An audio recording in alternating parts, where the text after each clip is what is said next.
দেব শর্মা নামের এক ব্রাহ্মণের ঘরে এক পুত্র সন্তানের জন্ম হয়। সেই দিনই তাদের বাড়িতে থাকা একটি নেউল সন্তান প্রসব করেছিল। দেব শর্মার স্ত্রী ছিলেন দয়ালু স্বভাবের। তিনি নেউলের বাচ্চাটিকেও নিজের সন্তানের মতোই স্নেহ ও ভালোবাসা দিয়ে মানুষ করতে লাগলেন। নেউল ও শিশু একসঙ্গে বড় হতে লাগল। তারা একসাথে খেলত এবং দুজনের মধ্যে গভীর বন্ধুত্ব গড়ে উঠেছিল।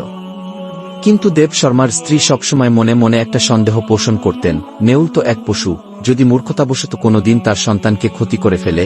একদিন দেব শর্মার স্ত্রী তার সন্তানকে বাড়ির পাশে এক গাছের ছায়ায় শুইয়ে রেখে কাছের জলাশয়ে জল আনতে গেলেন। যাওয়ার আগে তিনি স্বামীকে বললেন, স্বামী, আপনি এখানেই থাকুন আর শিশুর খেয়াল রাখবেন, বিশেষ করে নেউল থেকে সতর্ক থাকবেন। কিন্তু স্ত্রী চলে যাওয়ার পর দেব শর্মা ভাবলেন, নেউল আর আমার ছেলের মধ্যে তো গভীর বন্ধুত্ব, ও কখনো ছেলেকে ক্ষতি করবে না। গিয়ে এই ভেবে তিনি শিশুকে নেউলের সঙ্গে রেখে ভিক্ষা করতে বেরিয়ে পড়লেন। দুর্ভাগ্যবশত সেই সময়ে এক কালো সাপ পাশের গর্ত থেকে বেরিয়ে এল।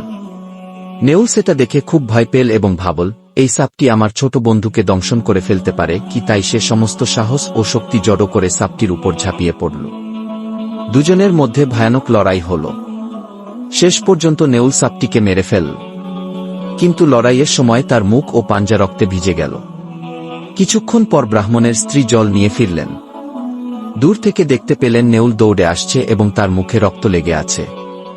তার মনে আগের সেই পুরনো শঙ্কা ফিরে এল, নিশ্চয়ই নেউল আমার ছেলেকে মেরে ফেলেছে। এই ধারণা মনে আসতেই তিনি রাগে ক্ষিপ্ত হয়ে হাতে থাকা ভারী জলভরা কলসি নেউলের দিকে ছুড়ে মারলেন।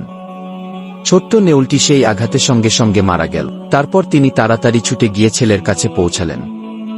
গিয়ে দেখলেন শিশুটি একেবারে শান্তভাবে ঘুমাচ্ছে এবং তার পাশে একটি মৃত সাপ পড়ে আছে। সবকিছু বুঝে নিতে তার এক মুহূর্ত লাগল না। তিনি কান্নায় ভেঙে পড়লেন। নিজের কৃতকর্মের জন্য অনুতাপে নেউলের মৃতদেহের পাশে বসে বিলাপ করতে লাগলেন, আমি নিজেই আমার রক্ষককে হত্যা করলাম। আমার অযথা সন্দেহ আর তাড়াহুড়োর জন্য একটি নির্দোষ প্রাণ চলে গেল।